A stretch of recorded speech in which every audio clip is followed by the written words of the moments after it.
بسم اللہ الرحمن الرحیم۔ السلام علیکم ناظرین، آج کے ویڈیو میں ہم آپ کو حضرت ادریس علیہ السلام کے بارے میں بتائیں گے۔ ناظرین، ایک حدیث میں ہے کہ آدم اور شیس علیہ السلام کے بعد ادریس علیہ السلام پہلے نبی ہیں۔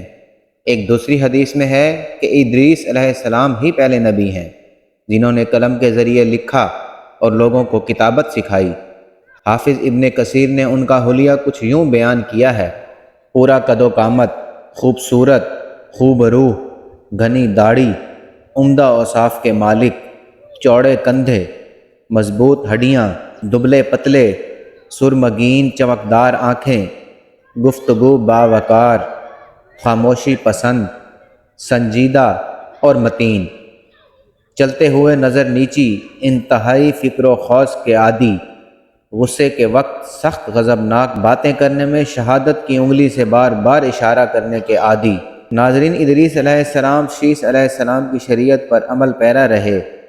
چونکہ ادریس علیہ السلام رسول بھی تھے، اس لیے اللہ کی طرف سے مستقل ان پر شریعت نازل ہوئی، جس کی تشریح و تفسیر کر کے لوگوں کو احکام الہی سے آگاہ فرماتے ہیں۔ ادریس علیہ السلام نے جب دیکھا کہ مفسدین ایمان والوں پر ظلم و زیادتی کر رہے ہیں، ان کا فساد بڑھتا جا رہا ہے، اور سمجھانے کے باوجود یہ لوگ باز نہیں آ رہے، تو انہوں نے اپنے پیروکاروں کو جہاد کا حکم دیا۔ ادریس علیہ السلام پہلے شخص ہیں جنہوں نے اللہ کے راستے میں جہاد کیا، غنیمتیں حاصل کیں اور دشمنوں کو قیدی بنایا، لیکن غنیمتیں اور قیدی ان کے لیے حلال نہیں تھے۔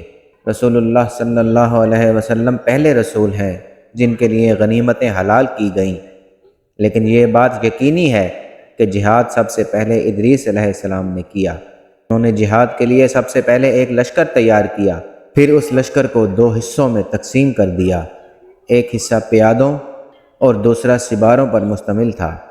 چنانچہ بھرپور تیاری کے بعد ادریس علیہ السلام نے کابل کی قوم پر چڑھائی کر دی۔ حق و باطل کے درمیان زبردست مارکے ہوئے، آخرکار ادریس علیہ السلام نے انہیں گھٹنے ٹیکنے پر مجبور کر دیا۔ ان کا بہت سا مال و اسباب لوٹ لیا اور لوگوں کو قیدی بنا لیا۔ اللہ تعالیٰ نے ان تمام باتوں کا ذکر نہیں فرمایا، بلکہ اللہ نے ان کی سیرت کے بارے میں اپنی کتاب قرآن مجید میں اشارتاً ذکر فرمایا ہے۔ سورۃ مریم کی آیات 56 اور 57 میں ارشاد ہوتا ہے: اور اس کتاب میں ادریس کا بھی ذکر کر، وہ بھی نیک کردار نبی تھے، ہم نے انہیں بلند مقام پر اٹھایا۔ ان کے بلند مرتبے کے بارے میں بخاری اور مسلم میں حدیث موجود ہے کہ نبی کریم صلی اللہ علیہ وسلم نے فرمایا: میں نے معراج کی رات چوتھے آسمان پر ادریس علیہ السلام سے ملاقات کی، وہ چوتھے آسمان پر بلند مقام پر فائز تھے۔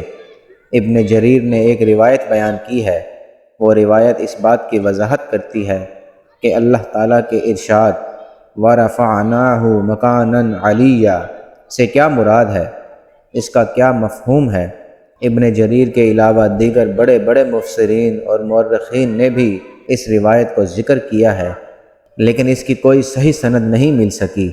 وہ روایت یہ ہے: ابن ابی حاتم وغیرہ نے اس روایت کو حلال بن یسار سے بیان کیا ہے۔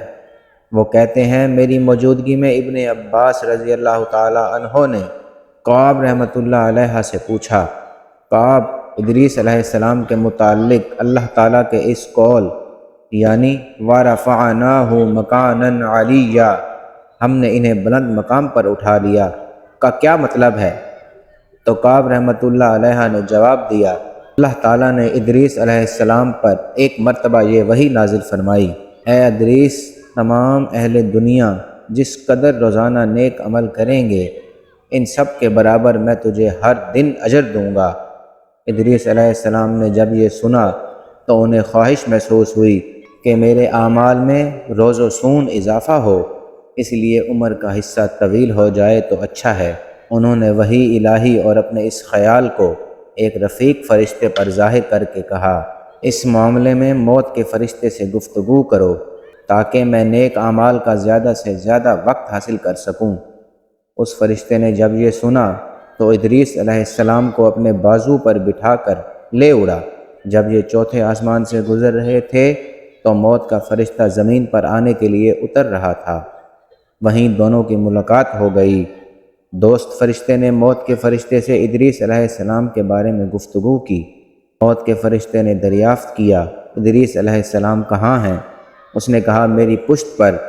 موت کا فرشتہ کہنے لگا مجھے اللہ کی طرف سے یہ حکم ملا ہے کہ چوتھے آسمان پر ادریس علیہ السلام کی روح قبض کروں، اس لیے میں سخت حیرت میں تھا کہ یہ کیسے ممکن ہے کہ ادریس علیہ السلام تو زمین پر ہیں۔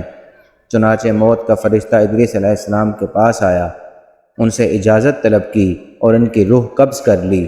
ناظرین، انبیاء کرام کو یہ امتیاز حاصل ہے کہ فرشتہ ان کی اجازت کے بغیر ان کی روح قبض نہیں کر سکتا، لیکن رسول اللہ صلی اللہ علیہ وسلم کو تو یہ اختیار دیا گیا کہ آپ دنیا میں مزید رہنا پسند کریں تو رہ سکتے ہیں، یا پھر رفیق اعلیٰ کی رفاقت کو پسند کر لیں۔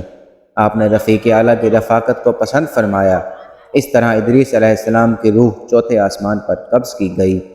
انہیں بھی عیسیٰ علیہ السلام کی طرح آسمان پر اٹھایا گیا۔ فرق یہ ہے کہ عیسیٰ علیہ السلام کی روح قبض نہیں کی گئی۔ یہ واقعہ نقل کر کے کعب رحمۃ اللہ علیہ فرماتے ہیں کہ اللہ تعالیٰ کے ارشاد یعنی وَرَفَعْنَاهُ مَكَانًا عَلِيًّا کی تفسیر یہی ہے، لیکن درست بات یہ ہے کہ یہ اسرائیلی روایت ہے۔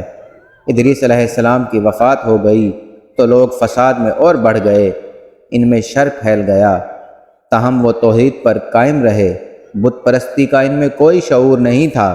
لوگ آدم علیہ السلام کی وفات کے 1000 سال بعد تک توحید پر قائم رہے، ان میں فسق و فجور ضرور تھا لیکن شرک نہیں تھا۔